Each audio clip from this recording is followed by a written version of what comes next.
Bonjour à tous, nous poursuivons avec la deuxième Mishnah du 9e Pérek. La Mishnah nous enseigne cette fois-ci les midot, les mesures de l'ach, des liquides au Bet Hamikdash. La Mishnah nous dit Sheva midot shel l'ach ayub Hamikdash. Il y avait 7 mesures de liquide au Bet Hamikdash. Hin, donc une mesure de hin. Le hin correspond à 12 lugin.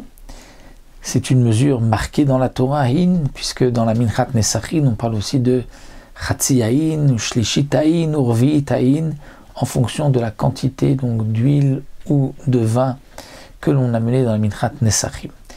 Donc il y avait une mesure de hin qui correspond à 12 logim, vechatzi hin, un demi hin qui faisait 6 log, ou shlishit hin, un tiers de hin, donc 4 logim, urvit hin, un quart de hin qui correspondait à 3 logim.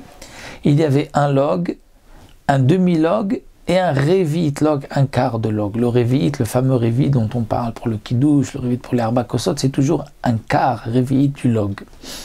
Donc d'après certains avis, le revit, le Chazon Ish nous dit c'est 150 millilitres, donc un log correspond à 600 millilitres. Pour Ephraim Naé, le log est plus petit, le quart du log, le revit, correspond à 86 millilitres, comme la gematria de Kos, et donc le log est de 4 fois plus.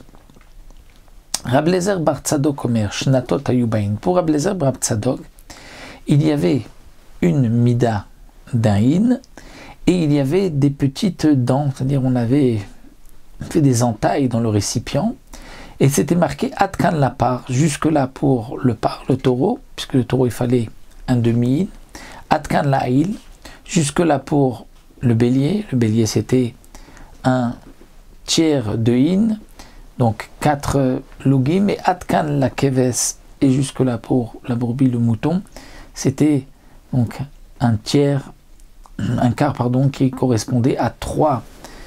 Donc pour le haïl, c'était un tiers qui correspondait à 4, et pour le keves, c'était un quart qui correspondait à 3 logim.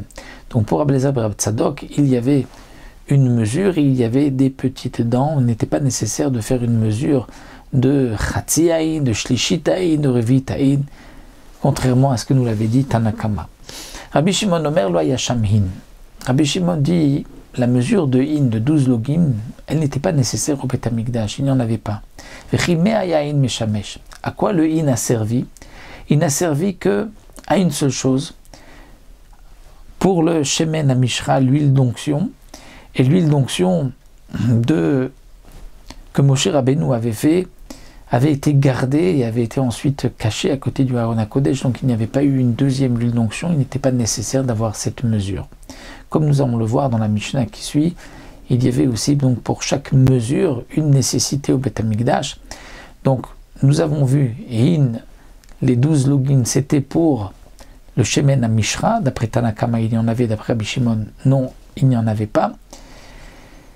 Nous avons vu à quoi servait le Chatzi Haïn, c'était pour la Minchat Nesachim, l'offrande qu'on apportait avec un korban lorsque c'était un taureau. Shlishit Haïn, le tiers, donc 4 lugim, c'était pour le bélier. Revit Haïn, c'était pour le mouton.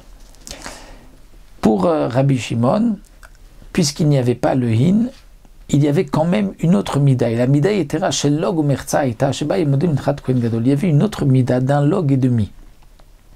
Étant donné que la mincha du Kohen Gadol, que nous avons vu dans la Mishnah précédente, c'était 1 Issaron, et il fallait pour le 1 Issaron 3 login.